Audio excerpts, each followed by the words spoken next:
In today's video, we will show you some real-life heists that will blow your mind. Bella Ciao! Money is a luxury and nearly every earning person has a bank account to save what they can. Being aware of the success of money heists, we bring to you the top 10 heists in banks in the real world. If you think that this video shall excite you, stay hooked to our channel, subscribe and keep watching as we bring to you the top 10 bank heists. With cash stolen of about $18.9 million, the Dunbar armored robbery happened in 1997, where 6 men had made history by making this robbery one of the biggest cash heists in the history of the U.S. The leader of the high stores, Alan Pace, who unsurprisingly was the worst safety inspector. We are sure that the Dunbar Armored Trucking Company have regretted hiring him. His partner in crime was his 5 childhood friends, who helped them rob the vault. Pace timed security cameras at the Dunbar facility in Los Angeles so that he wouldn't be captured and he would duck them successfully. The 2 guards were on their lunch breaks and they got assaulted by the leader and his group when they ventured on their journey, stealing $18.9 million into a U-Haul. Criminals generally leave some evidence, and this is what happened in this case as well. One of the robbers got sloppy and led some of the stolen cash to a friend, without removing the original cash straps with which he got recognized. Next on the list, we have the United California bank heist. Amiel Dysnia was a professional criminal from Ohio who looted a bank in 1972. Amiel's assembled a gang of 6 robbers, flying them to California. In California, Amiel had rented a house and planned on his heist. The conduction of this heist had a background planning too.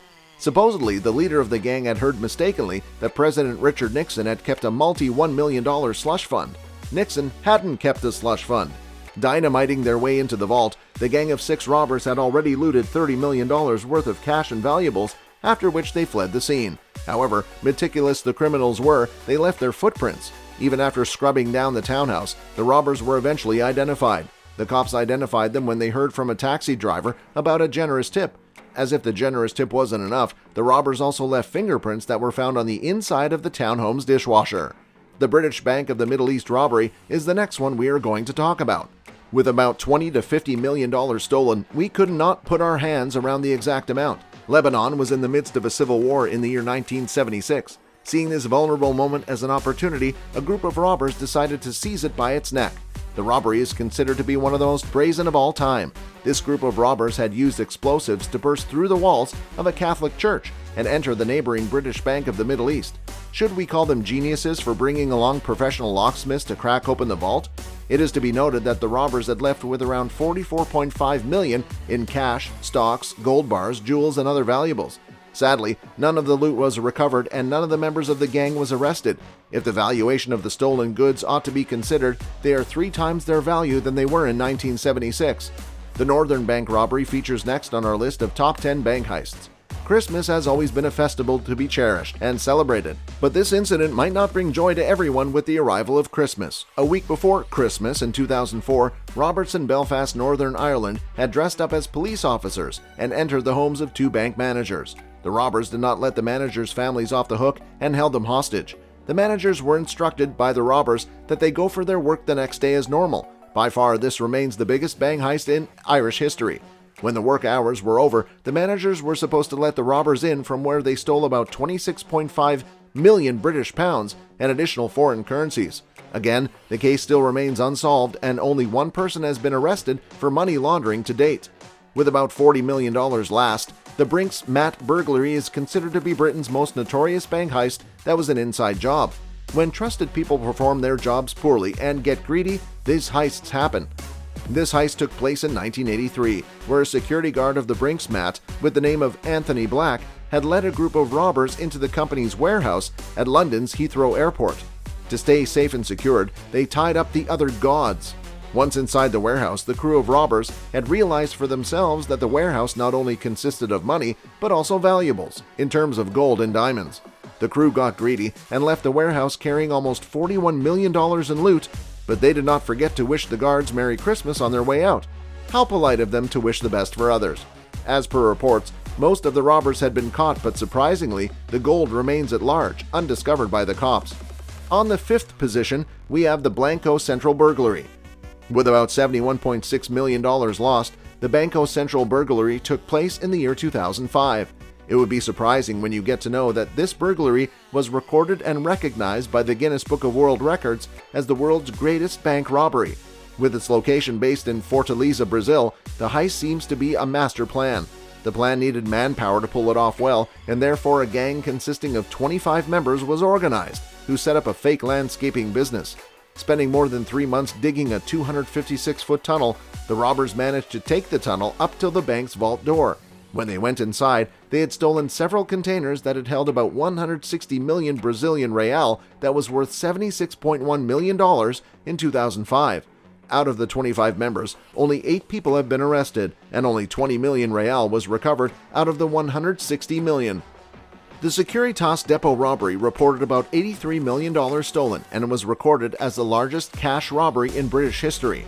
The robbery went down at the Security Services Company's warehouse in the year 2006. The warehouse was located in Kent. An inside man had filmed the interior of the Securitas Depot before the heist so that others can have an idea of the place. This heist seems similar to the one we have already mentioned earlier because the bank manager was kidnapped by men clad in elaborate masks, and his family were held hostage. The robbers then took him to the warehouse, where he was forced to give them access to the cash cages. The manager complied, as he had to because his family were at risk. The crew had stolen about $83 million, but despite their clever disguises, some of the robbers were caught. The makeup artist who had helped the robbers to design the mask had become a key witness in this case. The Knightsbridge security deposit robbery is one where about $97 million were stolen. This robbery was the mastermind of Valerio Vicai, who was already wanted for more than 50 armed robberies in Italy and almost performed the perfect crime in London in 1987. Along with an assistant, Valerio walked into the bank and asked to rent a safe deposit box.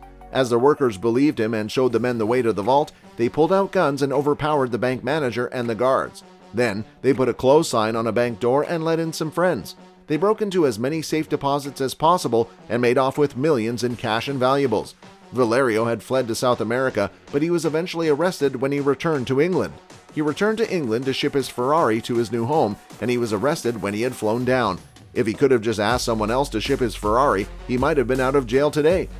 The Dar Es Salam bank heist, which happened in the year 2007, it's still unknown to many because only a few details are known about this bank heist.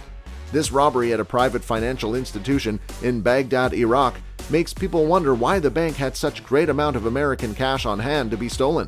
Allegedly, the theft was an inside job that was orchestrated by several bank guards. We understand how powerful the bank was when we get to know that the government had suspected that the robbers also had contacts within local police and militias that allowed them to pass through many checkpoints across Baghdad, totally undetected. There has been no further information about the whereabouts of the money or those who were held responsible. The Central Bank of Iraq robbery happens to be the one where about $920 million were lost and became one of the largest bank heists in history. We have all learned about Saddam Hussein, and the mastermind was none other than him. A day before the beginning of the Iraq War in 2003, he had sent 3 large trucks to the central bank. He had also sent his son, Qusay, with a handwritten note asking to withdraw nearly $1 billion to keep it from enemy hands. The money was loaded into vans and driven away. Most of the cash had been recovered in the ensuing raids, but it does not end here. When given the task of counting the illicit loot, American soldiers made off with hundreds of thousands of dollars for themselves and their families. About 35 service members were caught in the act. Now that we have come to the end of the video, we would like you to share your thoughts about these bank heists that have left people without their valuables. Some of the people might have saved their entire life worth in the bank, but with these heists the money would have been lost. We hope that you have liked our video and surely do subscribe to our channel if you want more such content in the near future. Till then, adios.